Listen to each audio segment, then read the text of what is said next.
Hey, hey, hey, hey. Can you hear me? Are my transmissions making it to you? I think I have this wired up right. I think I'm watching the chat. I encourage you to put music on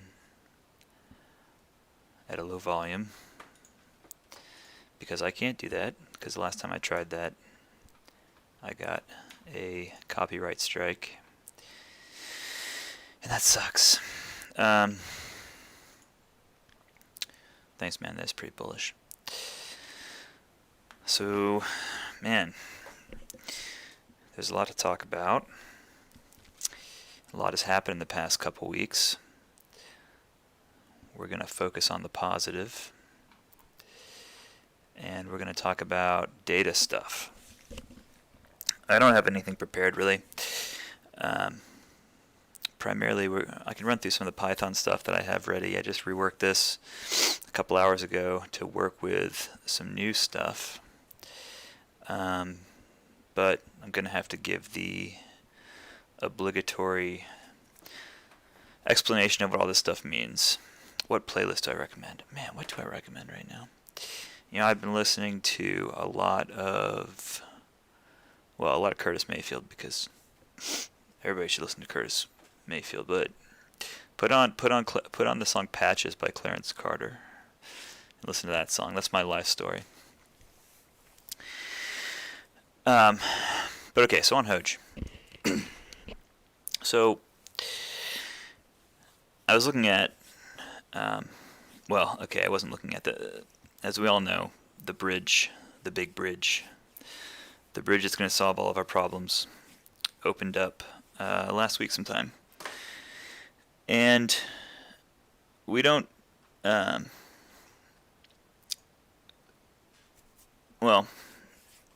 don't know a ton about what that means, how it works, or anything like that. I'm not going to, talk about too much about what I do know about that, but it's kind of controversial. There was some pushback against the bridge. People didn't want the bridge. People got the bridge. But what a lot of people that didn't want the bridge didn't know is that other bridges exist. Well, another bridge existed months ago and has existed the whole time. And that bridge is to XDAI. So let's talk about holder counts and holder data, and then we can sort of slide into actually looking at spreadsheets. But so something that I've mentioned a couple times in the Reddit and the Discord and the Telegram, all of which I unfortunately have a presence on, is that Hoj.report, the numbers that are displayed in Hoj.report are not right. They are wrong. Let's look at that. So, holders, 64,612 holders. What does that number mean? Well, what that number means is there are 64,612 holders on the Etherscan representation of holders that comes from the ETHPlorer API. So there's an API called ETHPlorer that Etherscan uses. I'm pretty sure, I haven't actually I have talked to the person that works on Hoj Report, but I'm not sure exactly where he's getting the numbers, but I suspect that they're coming from ETHPlorer or some other public API that just taps into the Ethereum holder count. So why is this significant? There's a couple reasons why this is significant. Number one, this number does not reflect holders on any other chain. Now, why doesn't it reflect holders on any other chain? Well, it'd be tricky to do so because a holder, as I'll show you in a minute, can have Hoj on more than one exchange. And not only that, but a holder can use the same wallet to hold Hoj. On more than one chain. And a holder can use the same wallet to hold Hoj on more than one chain. So there's an immediate source of error in this value here, right? So what's another way that this could be wrong, or that this has to be wrong? So one way that this has to be wrong is that it only shows private wallets. So what that means is that anyone who holds Hoj on an exchange, which I think you can do in America on like 2 of them. I personally can't do it on any because I live in Washington. But if you hold on an exchange, then you do not implicitly have a private wallet. You could have one elsewhere with other coins on it or whatever, but if you strictly have Hoj on an exchange, then your wallet is not represented in this number. So that leads to an underrepresentation of holders, right?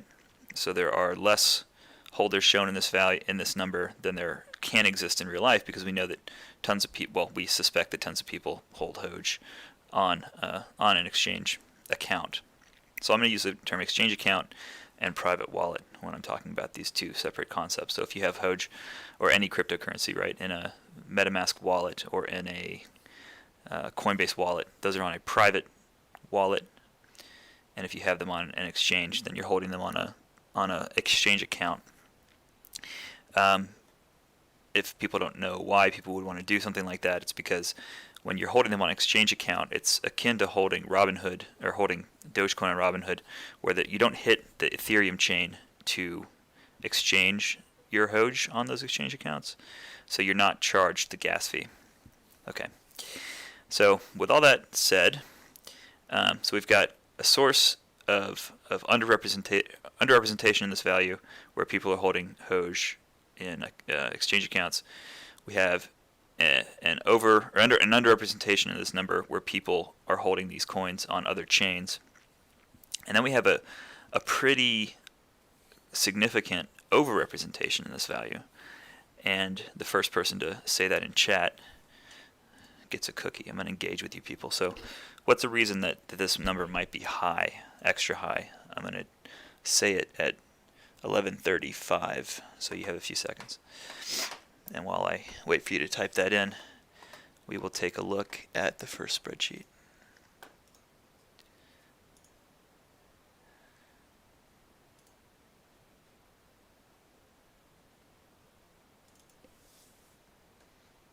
Okay, nobody's piping up. Somebody pipe up. My transmission's not making it to you. Type a question mark if you don't know. It's okay to not know. I just want to make sure people can hear me.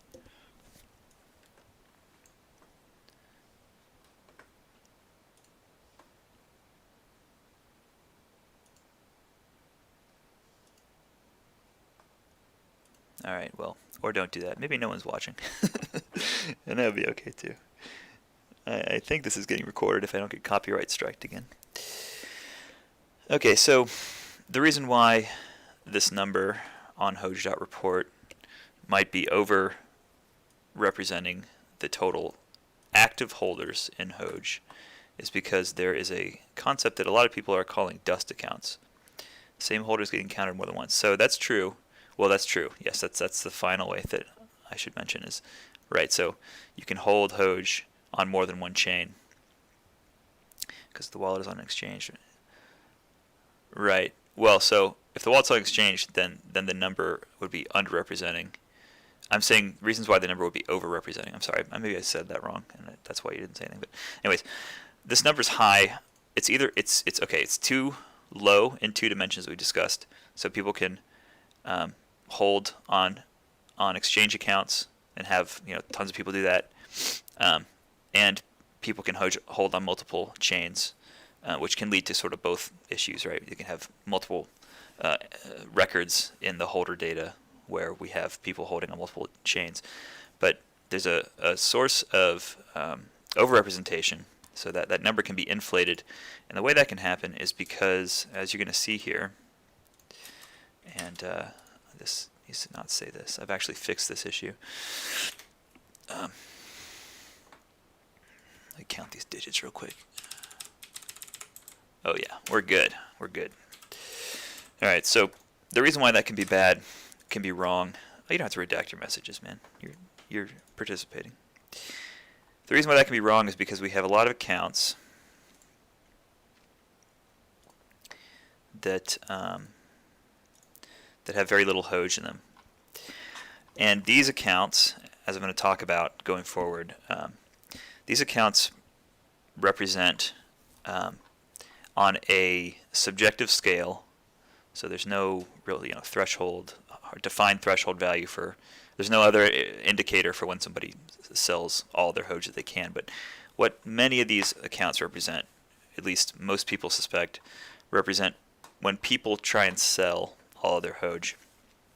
So when you try and sell from a private wallet all of your Hoj, what are the things that are happening that are messing with that number, right? So there's a gas fee that you have to account for, and if you're trying to sell a very specific amount, then that gas fee can change second for second. There is volatility between the currency that you're holding, in this case Hoj, and the currency you're exchanging for. And those two things are sort of accounted for by using slippage. So we know that when we buy this thing using a private wallet, we have to put a slippage value in. I'm not sure if that happens the same way on exchange account. I don't really see a reason why it would, but what that slippage does is it means that there's 2 or 3% buffer where the trade will still be executed. So you're often you're always putting some amount more. You're offering up some amount more than what is actually going to be taken out of your wallet, because that slippage, you're paying the upper limit of that slippage. So how much the thing actually costs to transact is not going to be the top. It's not going to perfectly hit that top of that 3%. It's kind of hard to explain. Hopefully you can visualize that. But what that means is that it's really hard to perfectly sell out. Now what I've heard, and I haven't done this before, but I've heard that it's a lot easier to perfectly exchange or to perfectly move coins. Like there's less of a fee and it's a more predictable value. So you could take your coins off of a private wallet into an exchange account and really pretty accurately pinpoint how much it's going to cost and ultimately transfer all those coins out. So there are situations where the total number of wallets here, so total number of holders, of Ethereum holders, can go down, even though this only counts private wallets. A situation where those could go down is if all of the Hoj were to be removed from the wallet and the wallet were to subsequently not have any representation of Hoj in it. So in theory you could do that by transferring to a exchange account. Haven't seen that. I've been told that that's a possibility, but I can't really speak more to that. So okay, so we've gone through the reasons why this value is wrong. So one of those reasons why this value is wrong is the same reason why my values are going to be wrong. I don't have access to those exchange accounts either. I can't show you the number of holders on exchange accounts. But I can show you some other stuff. So what is a spreadsheet and how is it made? Let me stop and answer this question. Underrepresented because of exchanges, overrepresented because of individuals hold multiple wallets, and because of dust accounts. Yes, and also underrepresented because individuals hold on multiple chains, right? So there's a circumstance where someone can hold on both the Ethereum and BSC chain, and technically those are, it depends on how you want to count them, but technically those are two separate instances of holding Hoj. So it's just a way. It depends on how you want to look at it. I think the most useful metric to me is unique holders, but increasingly as we have more chains, it's going to become harder and harder to figure out how many there are without doing some quantification that is not being done in that Hoj report, and shouldn't be, really. The Hoj report exists to show people the total number of people who have Hoj in a wallet, and it's not dishonest in that way. But if you want to follow a trend, you're not going to see this dip unless they manage to move all of their Hoj out, which is a rare case. So anyways, all right, so what is a spreadsheet? If Hoj is on a cold storage wallet, does Hoj report count it? Oh, okay. I don't know what a cold storage wallet is, but I will say that it does not count Hoj in a that's provided to the liquidity pool. So that's another source of error. So someone could theoretically not own any Hoj, but have stake in the liquidity pool. So they have LP tokens, and ultimately those exist to represent an amount of a stake in Hoj, right? So you might say that those people should be counted in the total holder count. You might not, and it's really hard to. It was impossible to know how many people exist in that circumstance. So it doesn't matter. We can't follow it. I can tell you that it's probably not a ton relative to the 60 some odd thousand that we have with wallets, with Hoj private wallets. Okay, so let's take a look at some Python first, because actually, yeah, fuck it. Let's take a look at not PyScripter, because it sucks. Let's take a look at PyCharm. So I'm not going to go line for line through code here, but I will show you. Let me do something here.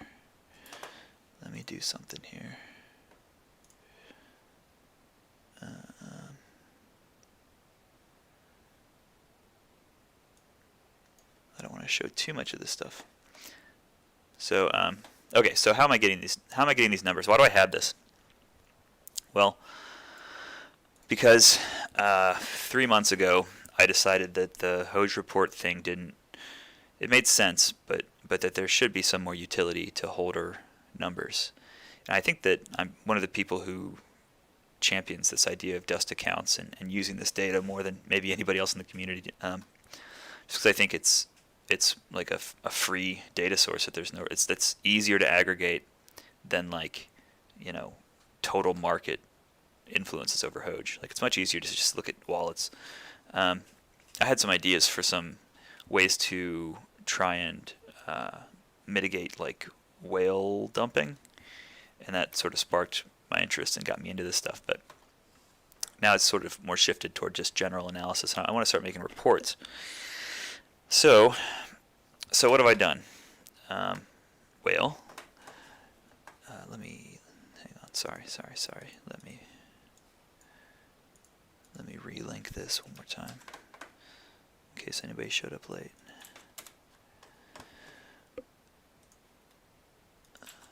Sorry. Time out. Okay.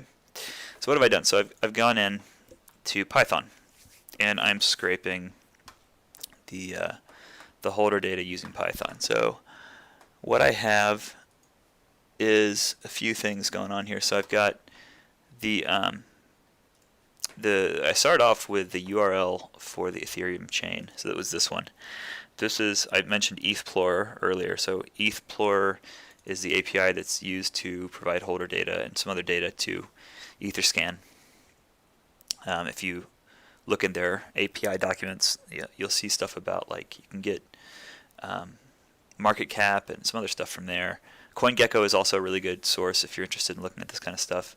CoinGecko has a pretty developed API, and then there's a bunch of these. There's a bunch of APIs that do just, like, generalized blockchain stuff.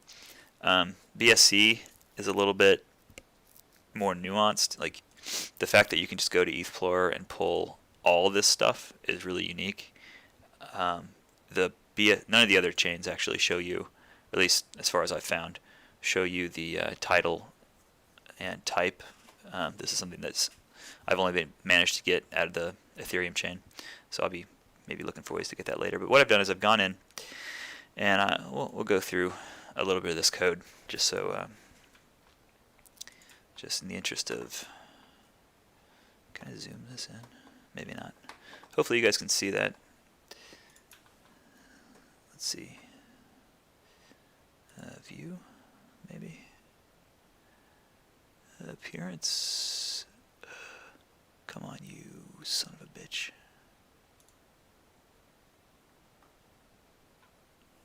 Well, I guess we'll see later on. Turn it to 720p, I guess. Let me just Google this.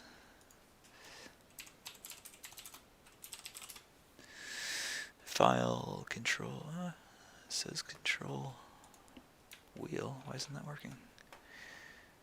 File settings, editor general. Sorry everybody. Settings, editor.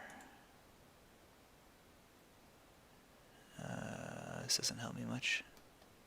General. Font. Aha. 20. Perfect. Okay, hopefully you can read that now. So what I do is I go in and I say, so this functions two ways. Actually, sorry, this functions one way. This takes a time using the datetime library in Python, converts that to a format that I like. In this case, the format you see up here, so 2021 7/8 _ 11 p.m. So I'm using standard time, Pacific Standard Time. So I was printing that because I was fucking that up. So I use a file name. I make a file name on my hard drive. I have a URL for the Ethereum chain. I'll show you what that looks like when I go to that.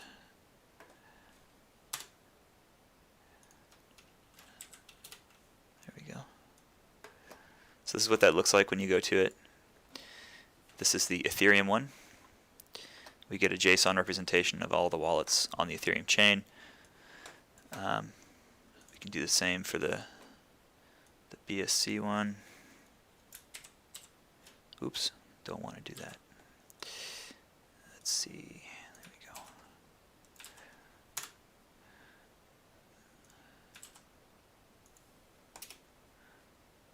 So this is kind of neat. So this is an API called Covalent HQ. I'm going to actually delete this out. But this shows that this is the BSC chain. So we've got all of the holders in the BSC chain, right? So I want you to notice that that this one, notice the size of the scroll bar maybe, that one is way less records than the first one that we looked at, and I'll show you that quantitatively in a second here. Let's take a look at the FTM. So maybe some you guys might not know about this, but there is a bridge to the Phantom chain. Here's that. And you can see there's only a few of those. It's like 20 or 30 or something. We'll get that number in a second. And then here's the XDAI chain. And again, the XDAI one is definitely the oldest one, I think, by a couple months. However, the XDAI chain is certainly the smallest. I see like 6 addresses here or something. So people don't really use that one. I think there's very low liquidity there. I don't have those metrics to show. I'm going to work on that this week to get a similar script to start pulling the liquidity so we can start tracking that. But that's what I've got so far as far as those APIs are concerned. So what I do is I go in and I just pull the data from those APIs and then stick it in into a CSV sheet. This needs to be dropped. Anyway, stick it into a CSV sheet and into a text file. So I have redundancy. So if my CSV fucks up, I can pull the text file and generate it manually. But if anybody wants to see this code, I'm happy to share it.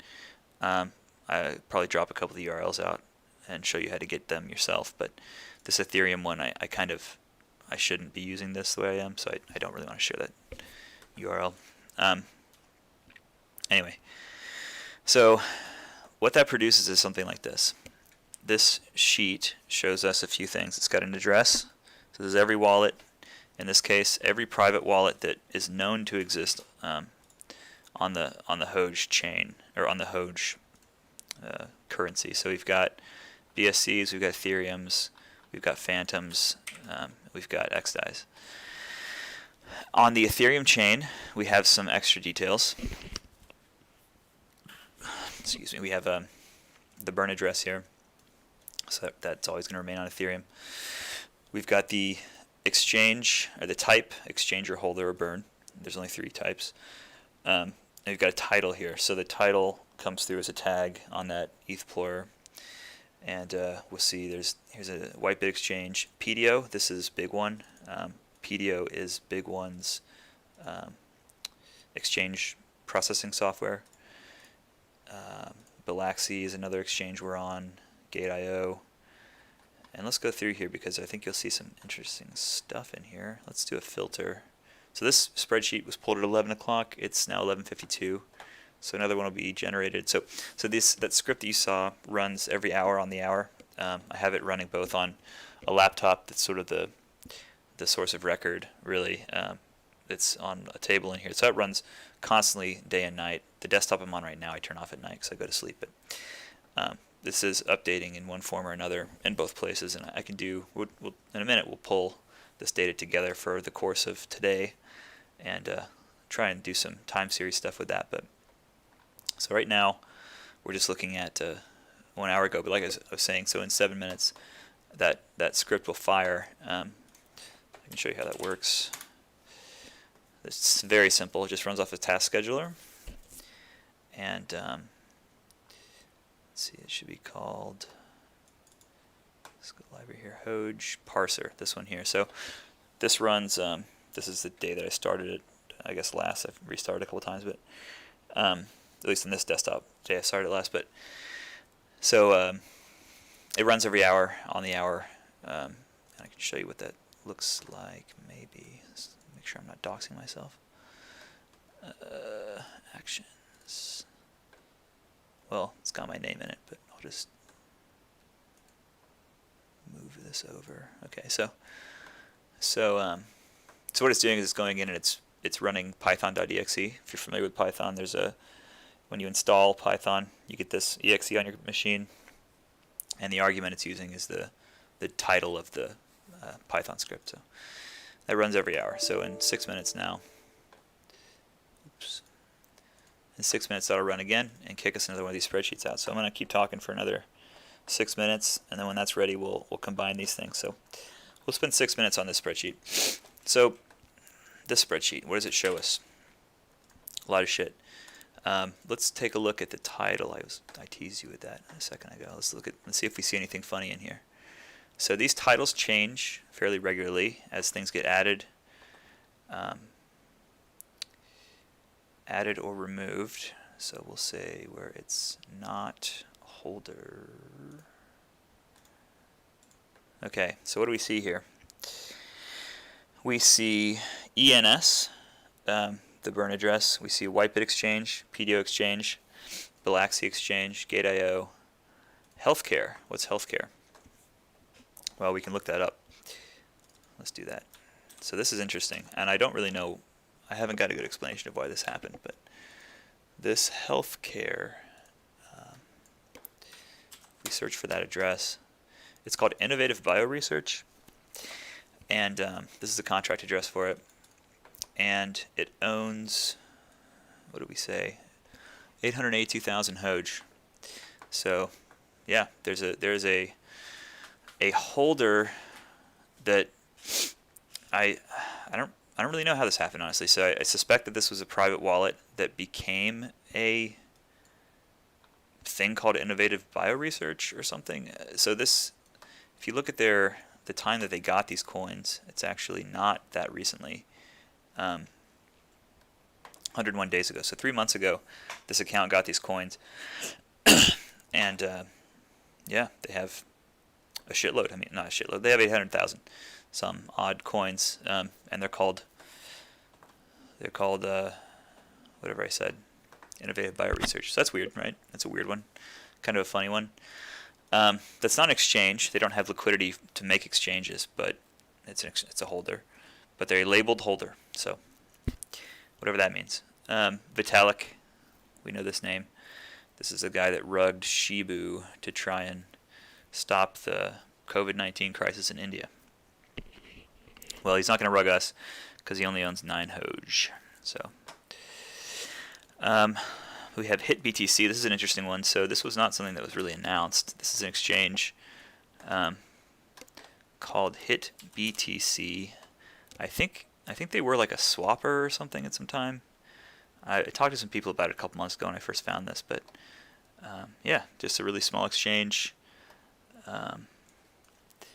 They have .0. They have no liquidity functionally, so you're not going to be able to make an exchange on there.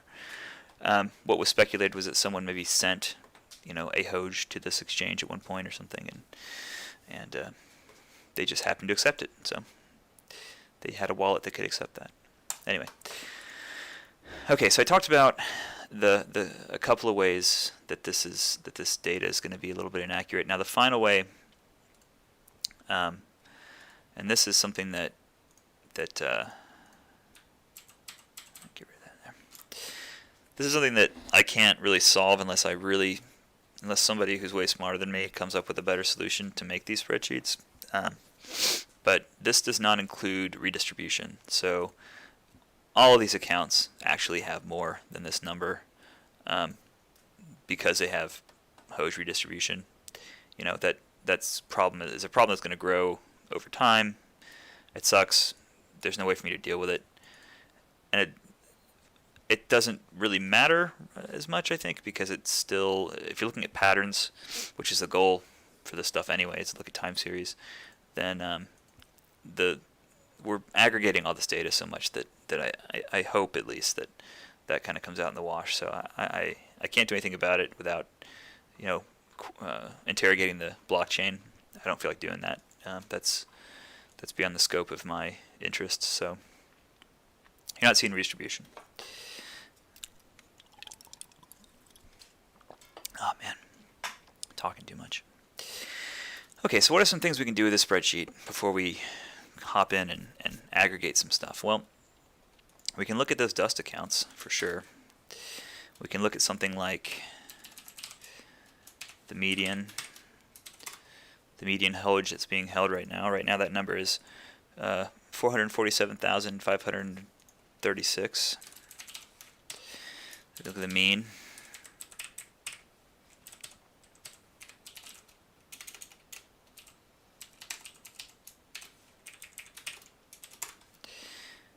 That's a much bigger number. Let's format these cells.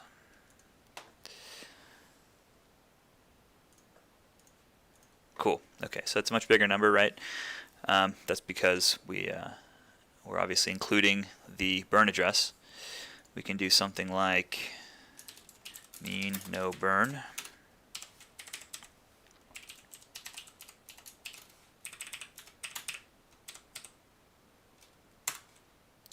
Get that. We could filter out exchanges, things like that. I'm not going to do that right now, but there's tons of stuff you can do just with descriptive statistics. So mean, median, breaking things down those ways. Now, how do we get a better number? If you were to say, what's the average amount that a holder has? Now this is where we're going to get a little bit more sophisticated. I'm going to put some numbers here.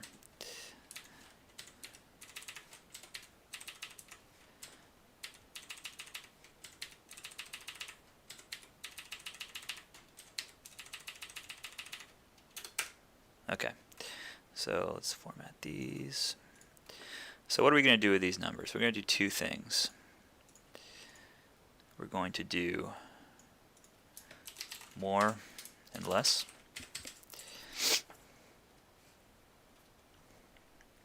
All right, and then we're going to do, okay, so let's say you want to know, we're trying to establish a threshold for what we want to call a dust account so that we can factor those accounts out in our mean and median, right? So we can try and get a better perspective of what the average amount of Hoj someone holds is.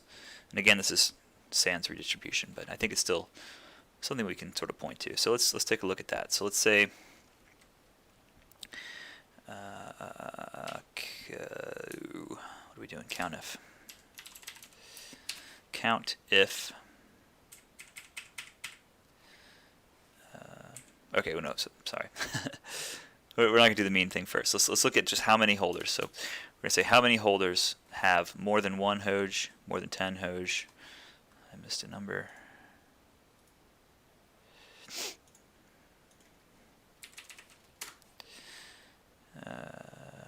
And so on, right? So how many holders have more than one? Well, let's take a look. So remember, we have well, we'll count the burn address because it's just one address, but we have 65,166 holders as of 11 o'clock p.m. So let's say COUNTIF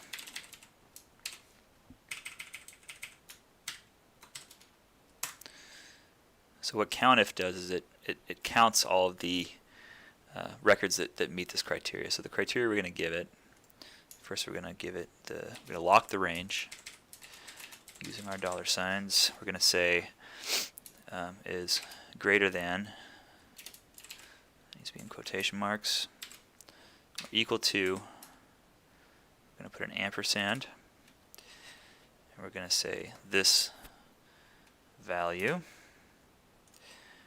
and then we're going to drag that down here. Okay, so what do we have? So we have, these are all, this is the number of accounts that have more than one Hoj in them. Well, let's look at this a different way.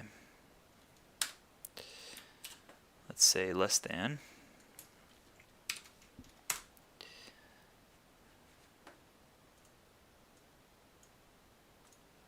Okay, so now we're getting somewhere. Now, first of all, let's look at this, right? So from the gate, we said, well, Hoj report can't be right. Why can't Hoj report be right? Well, Hoj report can't be right because they're only looking at one chain. So right now, they're showing 64,608, and we're showing 65,166, right?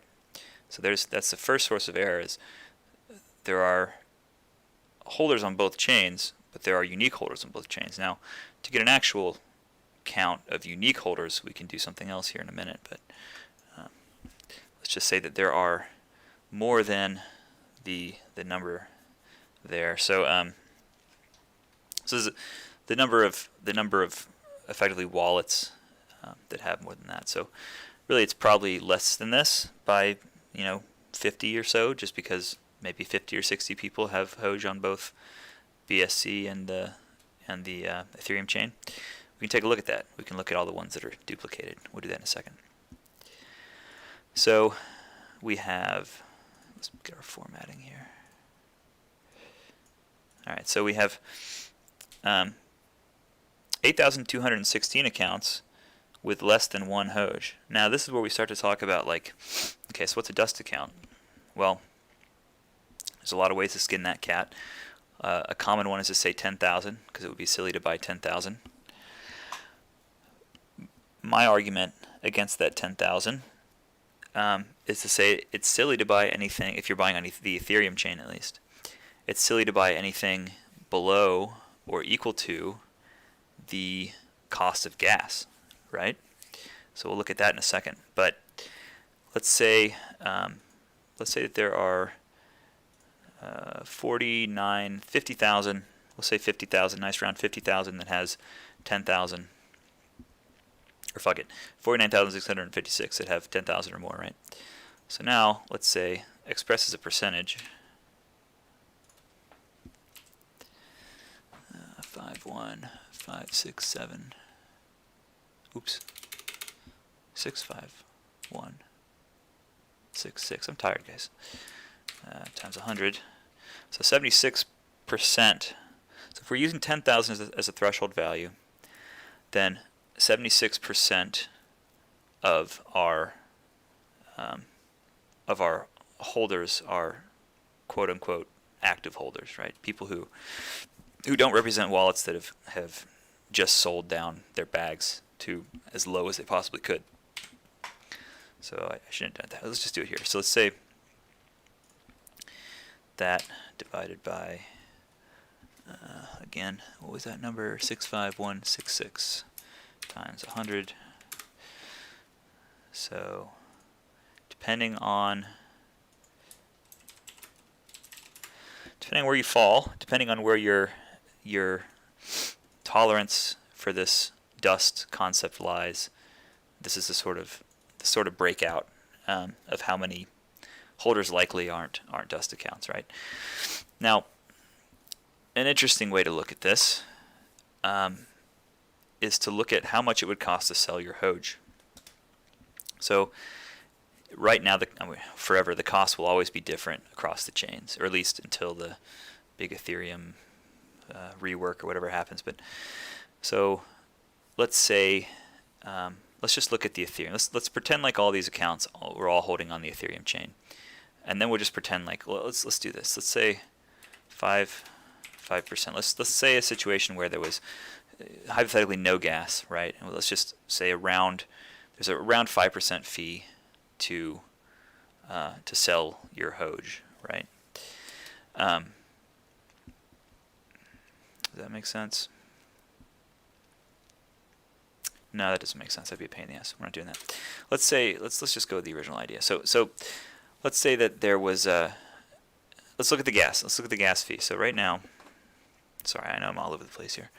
Right now the price is 0.000100549, which is fucking insane. But that's okay. So let's write that down.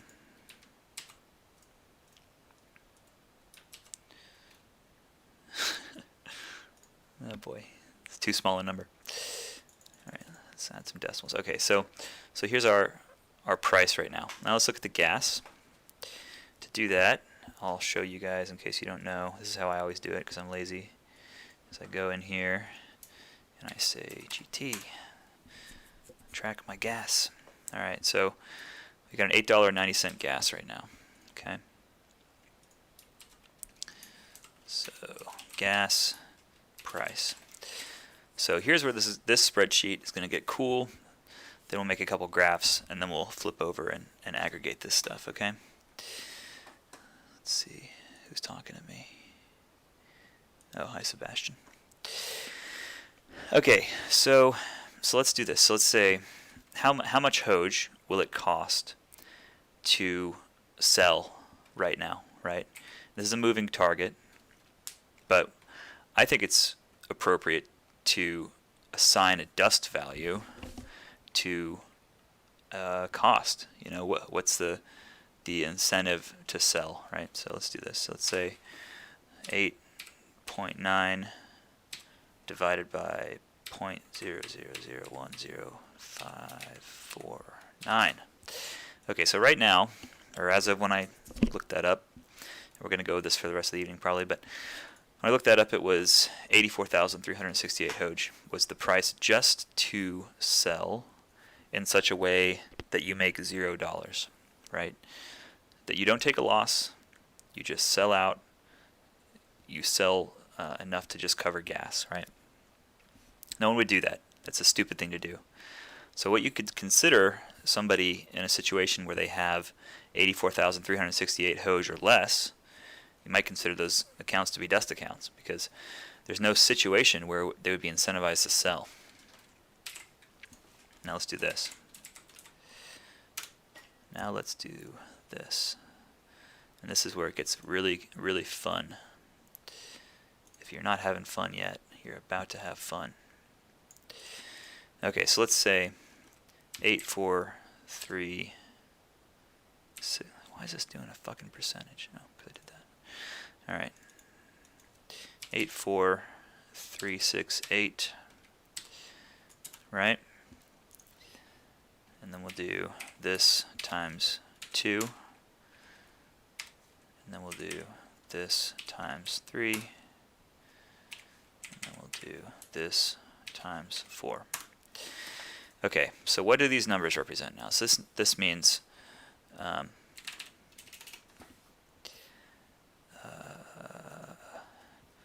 equal here. We'll just do it like, well, fuck it. I'll just type it out. So this is 100%. This is 50%. This is 33%. And this is 25%. So this represents gas taking up either 100% of the sale, 50% of the sale, 33 or 25%. So how many? This is where it gets interesting, right? So we can say how many holders have less than or equal to these values, and this is what I would consider to be holders who are effectively locked or effectively dusted, right? And again, I can't give you a firm value for that. It depends. This is a sliding scale of incentive to sell. But let's just look at these numbers. So we'll do another COUNTIF.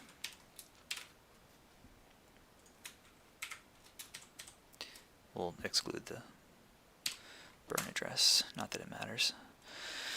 So less than, oops, our quotes, less than or equal to, let's again lock our range here. That's what these dollar signs do. Makes it so that when I drag this down, the range I selected up here doesn't shift. All right, less than or equal to this value. And we need an ampersand here. Okay. Now that, let's make sure we did that right. That looks good. Now that's interesting. So let's think about this. So we can say there are 18,000 people in this list, which again represents both chains, all 4 chains. So we can, if we were to spend some more time, we could break this down and look at unique holders and things like this. But let's ignore that right now. That's something to go into a more prepared report. We're just flying by the seat of our pants here. So 18,000 people who, if they sold all of their Hoj, would make $0, right? Less than or equal to, or would make less, would make $0 or have lost money on their investment in Hoj. 29,669 people who would lose 25% of their investment to gas, right? Again, we could count the Ethereum people and subtract the BSC from those, but there's like 500 BSC, so maybe 500 less than these numbers, but whatever. Yeah, it's frustrating, but whatever. So say this value minus 500 is like 29,169 or something like that.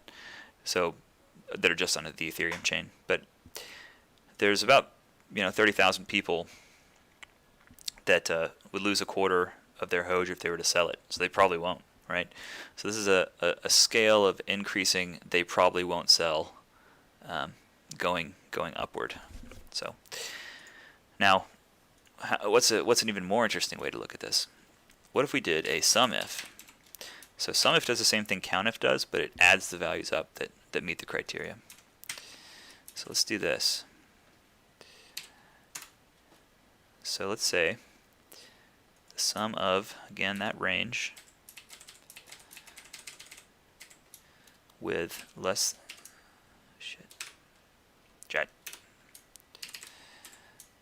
than or equal to,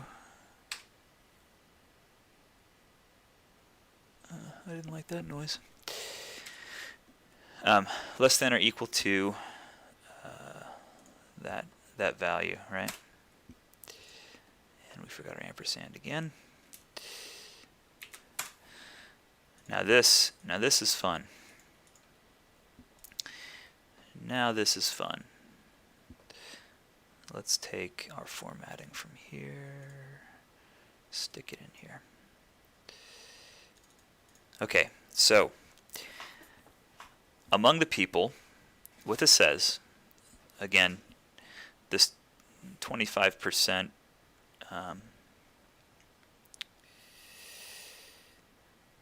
or sorry, this 29,000 people is not necessarily that correct, but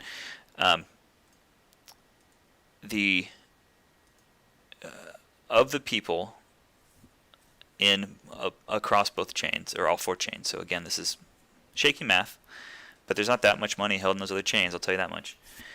Among all the chains, if we ascribe the behavior of Ethereum to those other chains, which if I do this again, I'll be sure to just filter out Ethereum. But anyway, so the fee that it would cost among people who would lose 25% of their Hoj if they were to sell all their coins, there's 22 million coins spread across those people, and among the people who would lose 100% of their investment on that sale, there's 10 million coins. Now we can easily do the math, because we have the price here.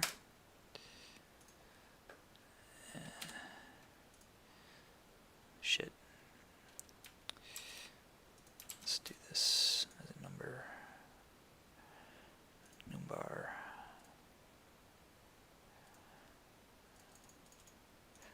Okay, so let's try this again.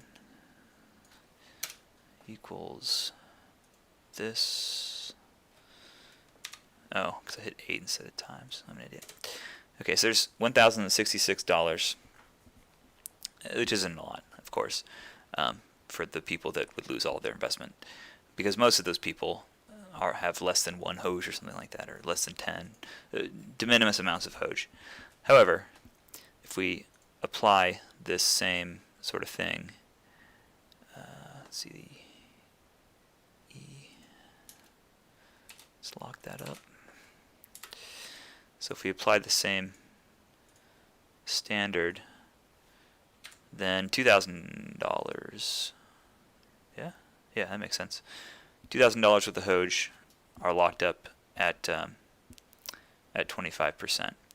So this is a moving value that changes when gas changes and when the price changes. This is certainly the lowest I've ever given this number before. I did this before where this was like in the hundreds of thousands of dollars, but that's okay. Anyway, the point is there is a moving threshold that is a floor to Hoj, wherein we can expect the price will never drop below a certain amount, just because of the elastic effect of people having no reason to sell their Hoj. That's a very small number, of course, but it's interesting. It's interesting that that is a sort of thing that exists. Okay, so what else can we look at here? Let's do this just for the hell of it. Let's take a look at the sum. Now this is a different way to do this. So we're going to say Ethereum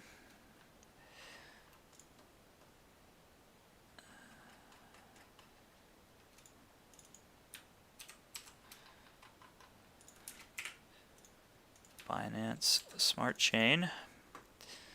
Let's find an XDAI and a. It's all Binance.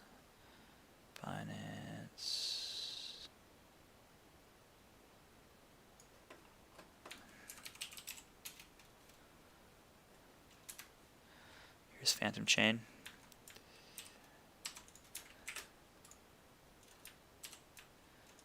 And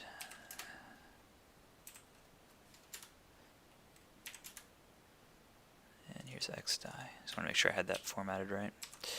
So now we can look at the chains and compare the chains. So let's do XDAI. So let's look at how many holders there are. How many wallets hold each coin, or how many wallets each coin exists on, I guess. So we can do that pretty easily with a COUNTIF. Now there's another one called COUNTIFs. That's what we'll use here. So we're going to say we're going to count. Actually, we'll use COUNTIF for this. This is just needs a COUNTIF. Yeah, COUNTIF. In this case, we'll use chain. It's not gonna cooperate. Shit. It's okay. Only got to do this once. All right, so we're going to COUNTIF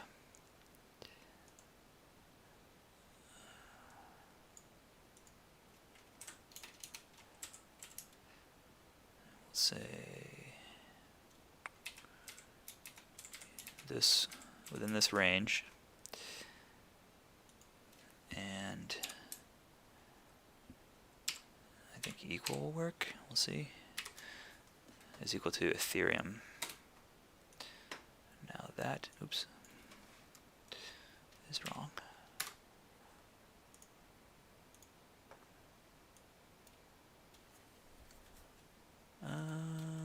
Maybe if we drop this bullshit. Yeah, there we go. Okay, so we can look at the count of holders, right? So we got 10 holders on XDAI, 11 on Phantom Chain, 534 on BSC, and 64,000 on Ethereum. The vast majority of holders are on Ethereum that are in private wallets, not on exchange accounts, so on and so forth. We can make a little chart of that. Not that that is going to tell us much. Oops. We'll graph that.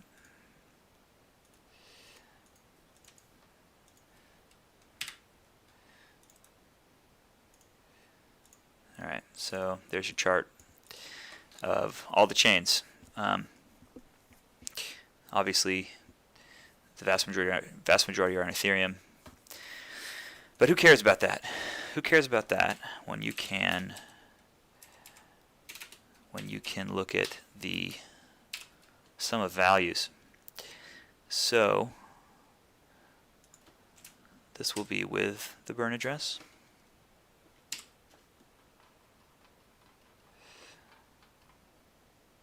So what we're doing is we're summing. The second range will be chain. This is a little trickier to understand, but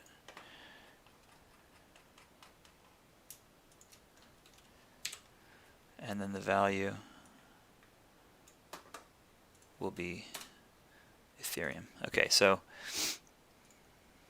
we need to lock our ranges again.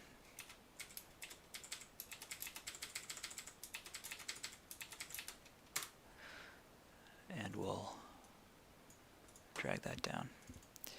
So as you can see, let's just do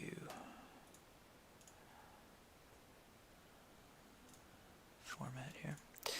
Okay, so as you can see, Ethereum of course has way more coins. Well, why do they have so many more coins? You wouldn't think they'd have that much more. How can this be? Well, it's because we have the burn address. So if we add all these up, this value, 997 billion, is all of the Hoj that's not in a liquidity pool, which is interesting. So there's 3 billion Hoj in liquidity right now. So yeah, so that's that. So what does liquidity mean? That's a conversation for another time, and we don't need to break into that conversation, but let's do that again, and let's say with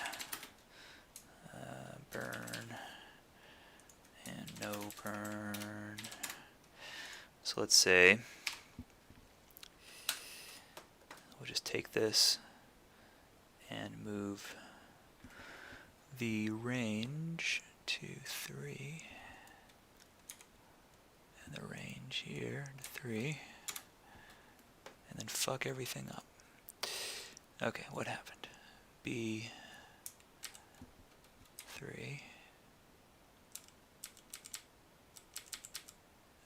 E.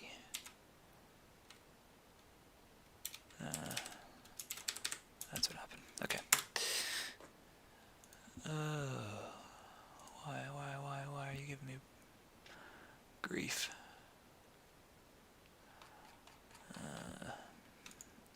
Please hold.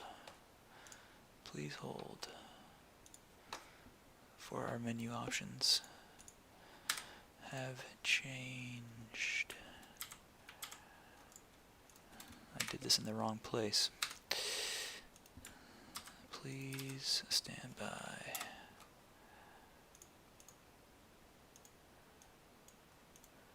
Okay. This needs to be this. This needs to be this. Okay, so now let's just change this range here. So 3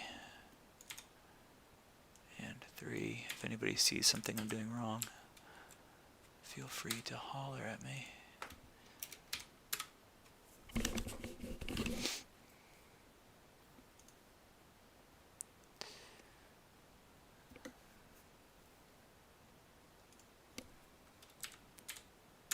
There we go. Okay. So now we can take this value, drag it down again. Okay, so what does this mean? This is the same thing without the burn address. So we could graph these. That would be a cool thing to graph, but I'm more interested in graphing USD because the USD is the best D in the world. So we'll say chain, we'll say USD, and we'll do the one with and the one without.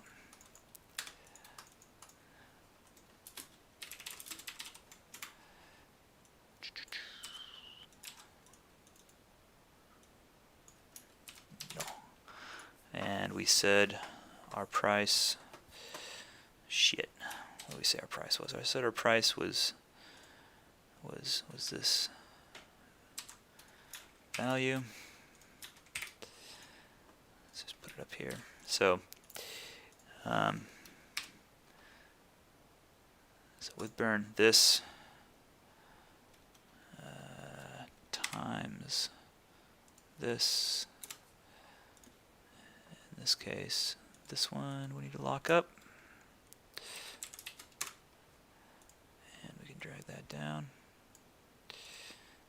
and then no burn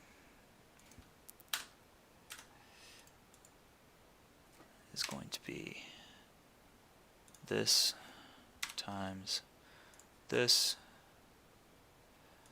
once more. Alright, so the much cooler way to express this stuff is in real American Washoe County, Reno, Nevada dollars. Cool.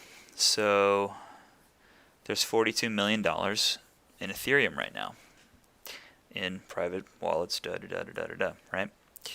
So let's graph this. And this includes liquidity on exchange wallets. So actually this includes the exchange wallets as well. It just doesn't include, we just can't break them down by account. So this is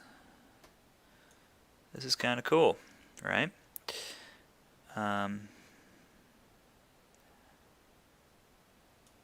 There's your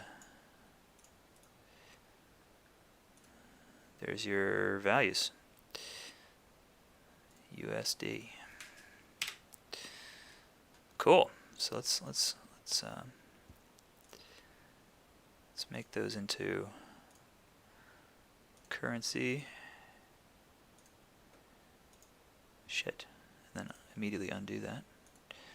Currency. Okay. Sweet. So there you go. There's your graph. If we look at each chain, or all the chains, this is how they shake out in terms of monetary value. And we can format our, for no reason other than because I'm a stickler, currency. Sweet. Alright, so then we can take this graph, we can print screen it, and we can dump it without any context into Telegram. And then we can see what people say and how upset they get that I did that. That I dumped a graph with no context. We'll do the same thing in Discord. Cool. Alright, so that's sort of the kind of thing you can do. Another thing that you can do here is you can make a graph of the among non-dust. What I've been doing is among non-dust accounts, sort of the distribution of these wallets. But it's kind of hard to visualize. It's hard to aggregate, right? Aggregating is kind of arbitrary. What I've been doing is saying the number of digits in a wallet. Let's just make one of those graphs real quick, just because. What the hell? This is a what is it? Log normal or something like that distribution you're going to see. So the normal curve you're going to see is not representing the health of the coin at all necessarily. It's a normal curve on a different scale, but still I think it's kind of cool to look at. So let's do this. Let's say 1, 10. You know what? Let's say 1, 5, 10, 50, 100.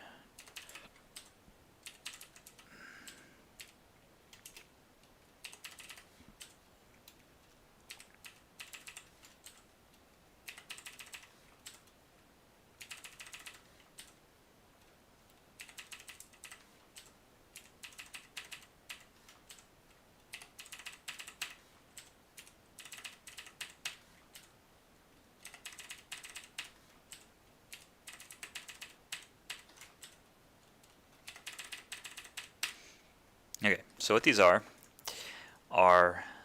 intervals that we're going to try and graph. So we will do this sort of manually. Okay, let's see. We already got some comments in Telegram. People are saying things. They're asking why. Oh no, they're giving me a big bull. All right. So let's do a count if, and let's use 10,000 Hoj as our dust threshold. Okay, so we can, I'm sticking the graphs too close together here. We can color these things in. Cool, so, alright, so let's say COUNTIF, and we're going to do this a little bit manually here, but we're going to say COUNTIF, and the range is going to be down to 10,000 over here. So where does that happen? It's 80,000. Oop. Now you can see there's a whole lot of numbers here, and then once we hit like 80,000, it immediately goes down to 0. So there's not a lot going on in the mid thousands. It seems like when people buy out, they're pretty good at buying out for the most part, down to a very small amount. But let's look at 10 grand here, 10,000 Hoj. Oh wow, look at that. Some people have managed to get exactly 10,000. Now this is another thing that leads me to suspect that there's a feeless way to move Hoj, or to at least buy on BSC or something, because having a round number like this is you could never do that with Ethereum. So all right, so let's look at COUNTIF among these, and then we're gonna get rid of the burn address. So we'll include the wallets, but or the exchanges, which we really shouldn't. It's just kind of phony to do that, but there's only a few of them, so it's not gonna fuck with the numbers too much. So we'll say in this range, COUNTIF the wallet has less than, oh, hang on, how should we do this? How have I done this before? I guess I've done, yeah, less than or equal to.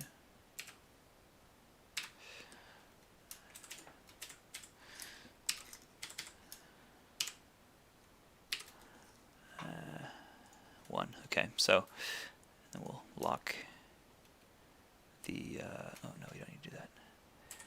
Lock our range here.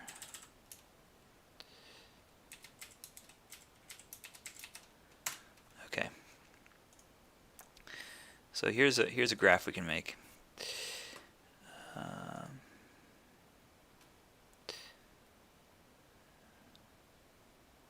This seems rather unlikely.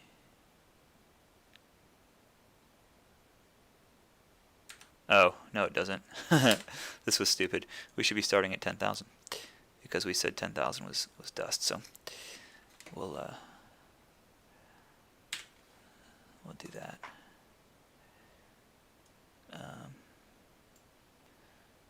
So now let's make a little graph of this. Wait, this is wrong. This is wrong. I'm doing this wrong. I wanted the number of zeros. Yeah, this is wrong. I'm sorry. This is wrong. Let's try this again.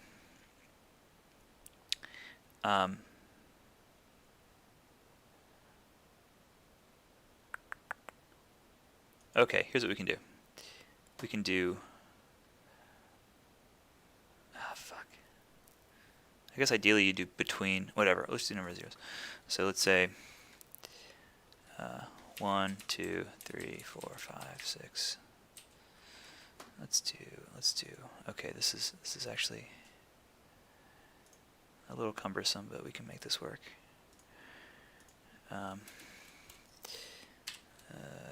Int, be an integer from, shit, I'm getting tired, guys.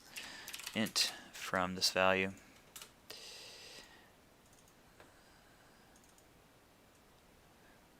I need that for all of them.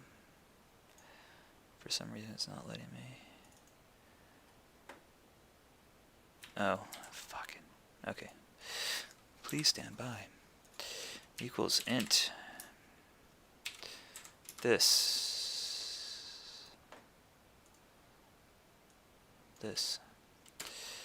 and then we'll, there we go. Okay, so equal len. So with the length of this is basically the number of digits. So number of digits in the wallet. There we go.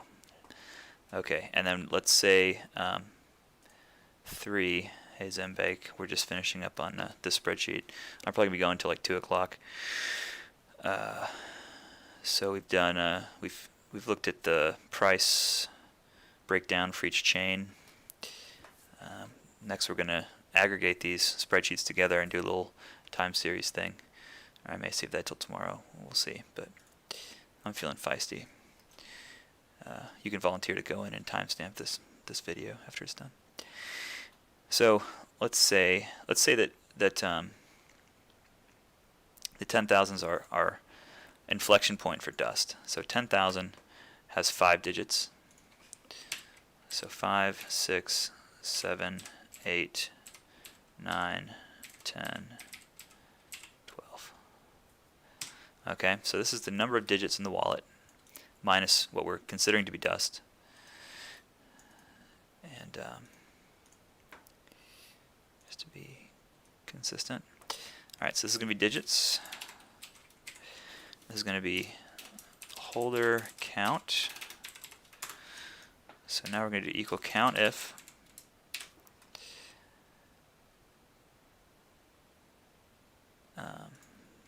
among this range, and we will take off the burn address,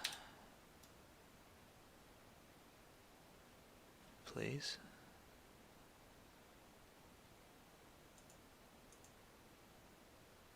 Maybe. Didn't work. Well, we'll just see what happens. So I'm in that range.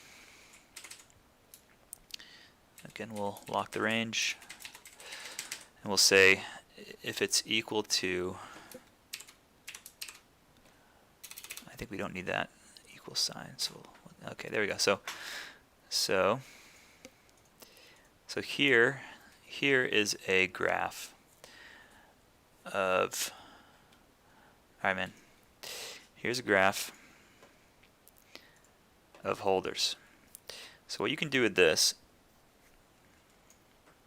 and really what you can do with this spreadsheet generally, and I'll share the spreadsheet at the end of this. I'll share whatever the most recent one is by the time I'm finished, is you can control F your wallet address. So say my wallet address was, this one, and I control F'd it. It would show 88.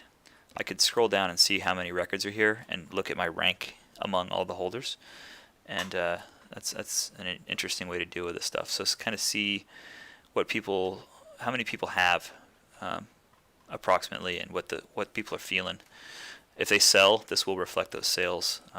The value will go down. So you can really see that price action or that holder action move throughout the week, and we can do that. Probably in a subsequent video tomorrow we'll do that. But so here's a graph of digits. So let's say you were holding like 200,000 Hoj. Well, you would have 6 digits in that case, and you would not be in the majority of people. The majority of people now are holding 2 to 3 digits. Wait, that's wrong. That's wrong. That's wrong. This is a 5 right here. That label's fucked up. Let's fix that. Let's fix that. Sorry, everybody.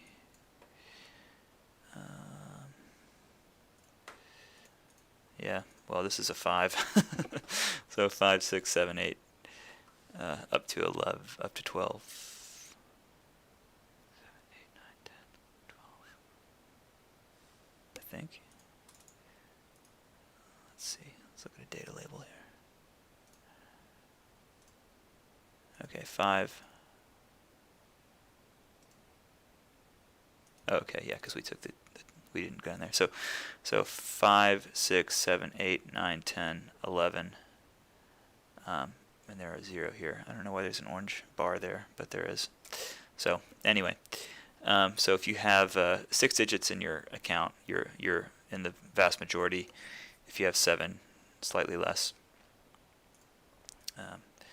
Somehow I fucked up the data labels, but who cares? I'm not gonna, well, whatever, we'll fix that and share it to.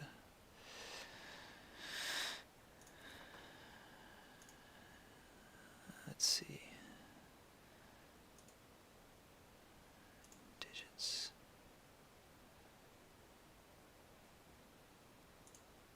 So the categories, I think. Is that right? Yeah, there we go. Okay, so this is the, we'll delete this. This is how it actually should look. And yeah, that's some like artifact of LibreOffice. I don't really know why that happened, but we'll just pop this over here and freak everybody out. The XDAI has more in LP than that. Oh, that's funny. Yeah, well, can't help you with that. Let's pop this into Telegram, freak everybody out again.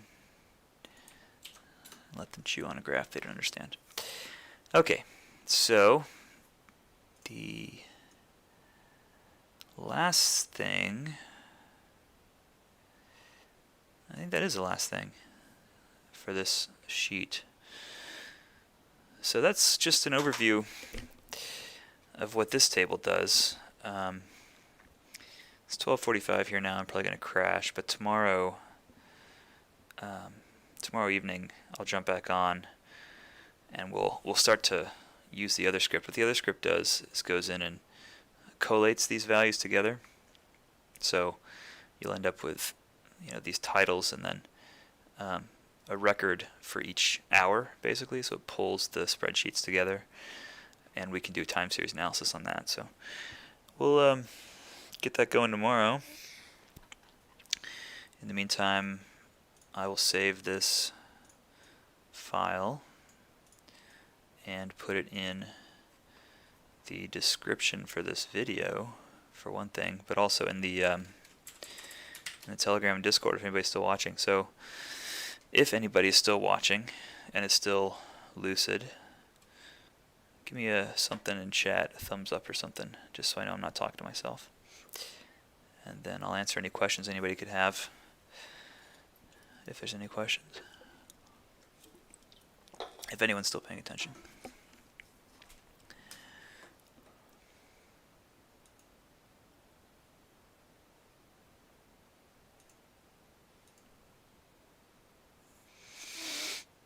Alright, suppose I'm talking to myself now. Which seems to happen at the end of these videos for some reason. Let's see. Num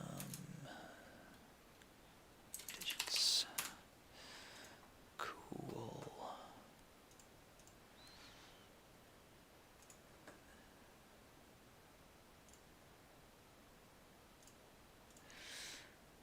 Cool. Thanks, Sebastian. All right. Yeah, jump back in tomorrow. I think tomorrow will be more interesting. Now that you have this base of understanding how this shit works, the time series will make a lot more sense. And I won't have to re-explain what all these data means. So, cool.